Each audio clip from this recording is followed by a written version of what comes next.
जय हिंद दोस्तों, स्वागत है अपने इस YouTube चैनल पे। दोस्तों, आज के इस वीडियो हम कक्षा 12 के विद्यार्थियों के लिए हिस्ट्री यानी इतिहास के महत्वपूर्ण लघु उत्तरीय क्वेश्चन लेके आए हैं, जो परीक्षा दृष्टि से वेरी इंपॉर्टेंस रहेंगे। तो बच्चों, आइए देखते हैं।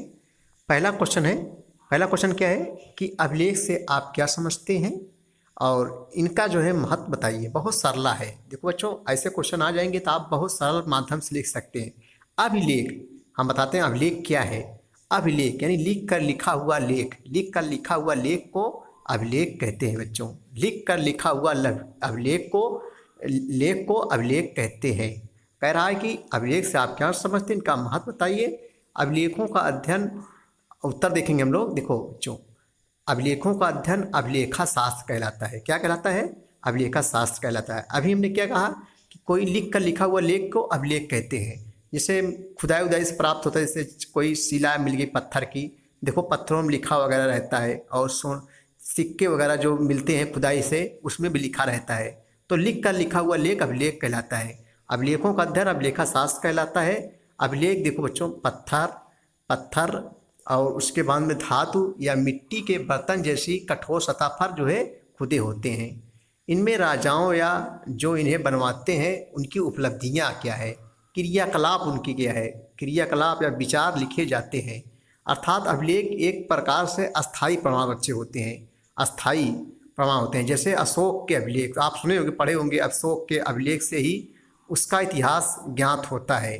अब तक उसके 40 से भी अधिक अभिलेख प्राप्त हो चुके हैं। इनसे उसके साम्राज्य की सीमा और उसके धर्म और प्रशासन संबंधित अनेक बातों का पता चलता है। तो आप बच्चों समझ गए हो, अभिलेख जो होते हैं शिलाओं, मोहरों, मतलब तमाम चीज़ों में जो है लिखे होते हैं। तो इसी को हम लोग क्या कहते हैं? अभिलेख कहते हैं। चलिए अगला क्वेश्चन हम लोग देखेंगे। क्वेश्चन नंबर 2 है। क्वेश्चन नंबर 2 क्या कहता है भैया कि जैन धर्म के महत्वपूर्ण शिक्षाओं को संक्षेप में लिखिए, अथवा करके देगा, चाहे इसको। अथवा जैन धर्म के प्रमुख सिद्धांतों की चर्चा कीजिए। अथवा जैन धर्म की शिक्षाओं को संक्षेप में लिखिए। देखो अथवा करके आएगा तो हम लोग उत्तर क्या लिखेंगे। देखो, जैन धर्म की प्रमुख शिक्षाएं इस प्रकार हैं। जैन धर्म के अनुसार बच्चों, मानव जीवन का चरम लक्ष्य निर्वाण प्राप्ति है। इसे प्राप्त करने के लिए त्रिरत्न का पालन करना नितांत आवश्यक है। और ये त्रिरत्न हैं कौन कौन से बच्चों? तो हम लोग जानते हैं सम्यक ज्ञान।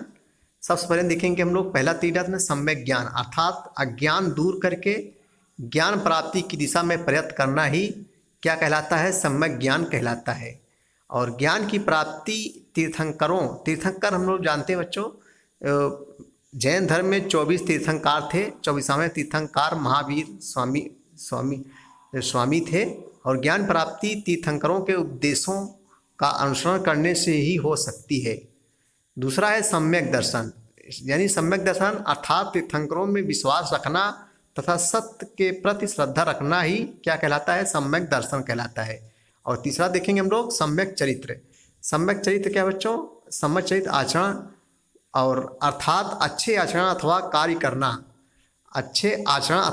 करना जैन धर्म के अनुसार संपूर्ण विश्व प्राणवान है।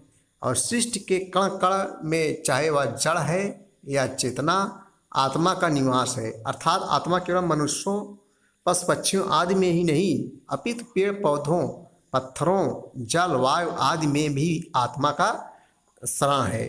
अतः जड़ चेतन किसी की भी हिंसा नहीं करनी चाहिए।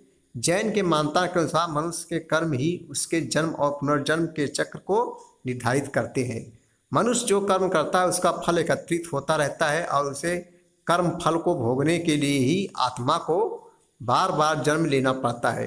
कर्मों का नाश करके ही मनुष्य पुनर्जन्म के चक्र से छुटकारा पा सकता है। कर्मों का विनाश त्याग और तपस्या के द्वारा ही किया जा सकता है। संसार बच्चों, त्याग के बिना कर्मों से छुटकारा नहीं पाया जा सकता। इसलिए जैन परंपरा में मुक्ति प्राप्ति के लिए विहार मीन्स कहते हैं जहाँ बौद्ध मठ रुकते हैं बच्चों, रुकने का स्थान को विहार कहते हैं। मुक्ति प्राप्ति के लिए विहारों में निवास करना अनिवार्य बताया गया है। जैन धर्म 5 व्रतों अर्थात अहिंसा, चोरी ना करना, झूठ ना बोलना, ब्रह्मचर्य का पालन करना और धन इकट्ठा ना करना के पालन पर अत्यधिक बल देता है। जैन साधुओं और साध्वी के लिए इन व्रतों का पालन करना आवश्यक है बच्चों। तो ये थे महत्वपूर्ण लघु उत्तरीय क्वेश्चन इतिहास के।